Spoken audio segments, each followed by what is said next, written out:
कभी मौका लगे और आप कभी किसी कंपटीशन एग्जाम में बैठे हो या फिर एक ही जगह पर सर्विस करते करते बहुत समय हो गया हो, वहाँ पर उन्नति नहीं हो रही है, प्रमोशन नहीं हो रहा है, तब 7 बेलपत्र केवल त्रिशूल का, जो त्रिशूल में 3 नोक होती है, साइड के 2 को टच करके फिर बीच वाले को टच करके अपने हृदय की कामना करके अशोक सुंदरी वाली जगह पर मात्र चढ़ा देने पर व्यक्ति जिस जगह पर नौकरी कर रहा हो उससे उसका प्रमोशन का चांस बढ़ जाता है और उसकी उन्नति की ओर अग्रगण्य हो जाता है। त्रिशूल भगवान देव आदिदेव आनंद करने वाले महादेव के जो हाथ में आया है, वो त्रिशूल कोई साधारण नहीं, वह स्वयं सूर्य नारायण की कला को काट कर बनाया गया है, भास्कर देव की कला को काट कर बनाया गया है।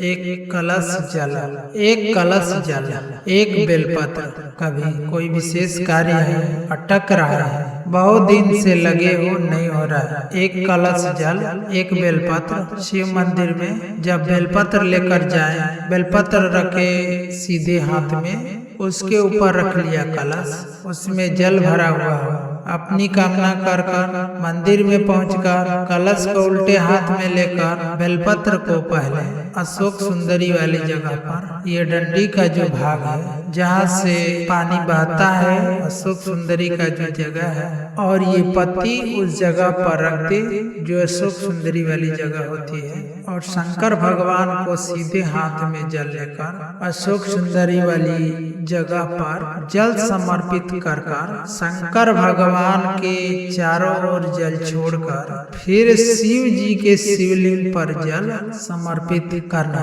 लगभग 2 या 3 सोमवार लगातार प्रतिदिन एक बेलपत्र समर्पित करें। अगर आपने लगातार 2 सोमवार या 3 सोमवार कर लिया, जो अटका हुआ कार्य है ना, मेरा देव आदिदेव उसमें सफलता प्रदान कर देंगे, है विश्वास। अशोक सुंदरी की जगह जितना पिता अपने बेटे के भी नहीं सुनता, उतनी अपनी बेटी के सुनता।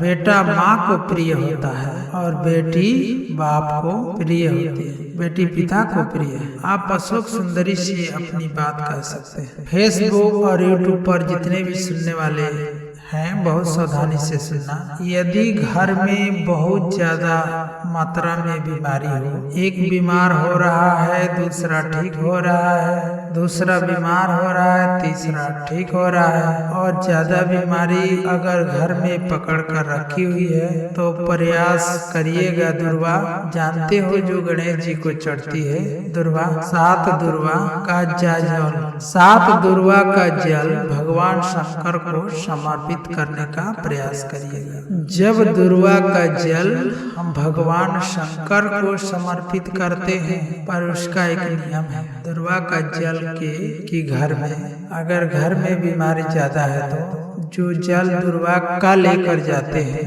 वो कलश में जो पानी लेकर जाते हैं, उस पानी को ले जाने से दुर्वा को उसमें पहले स्पर्श कराया जाता है और फिर शिव जी को चढ़ाकर दुर्वा हटा ली जाती है। दुर्वा शंकर भगवान पर नहीं चढ़ाना चाहिए, केवल जल समर्पित करना चाहिए। अगर बीमारियां बढ़ रही है, उसका खाली कलश आप नहीं लेकर अवश्य शंकर जी के मंदिर से कभी वापस नहीं लाना चाहिए। भगवान को जल चढ़ाने के बाद थोड़ा सा जल हाथ में या कटोरी में या कलश में, भले ही 2 बूंद ही क्यों ना, जरूर लेकर आओ, अपने घर पे जरूर लेकर आओ। उस 2 बूंद जल का भी त्रिशूल की 3 अंगुलियों को टच करके मात्र उस कलश के अंदर लगा दिया।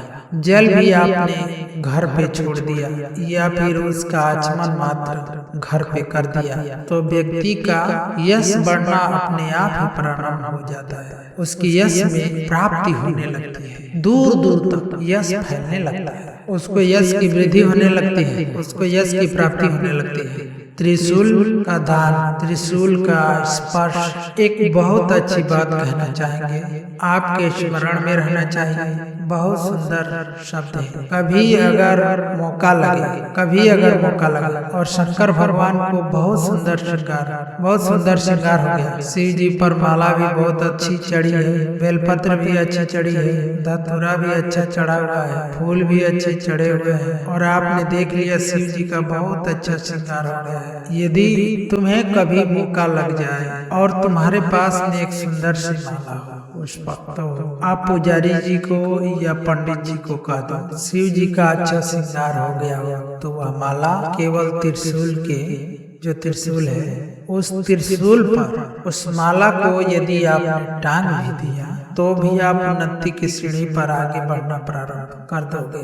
पर किस समय पर, जब भगवान का पूर्ण श्रृंगार होगा। पूर्ण श्रृंगार शिव जी का हो गया और माला तुम्हारे हाथ में है। तुमने देखा भगवान का श्रृंगार हो गया। अगर शिव जी पर माला चढ़ाऊंगा तो श्रृंगार गिर जाएगा, तो उस माला को आप अपने यश प्राप्ति के लिए, अपने आनंद के लिए, अपने उन्नति के लिए आप उसको त्रिशूल में चढ़ा सकते हैं। हम कई बार एक बात आपको बहुत अच्छे से वर्णन करके बताए हैं।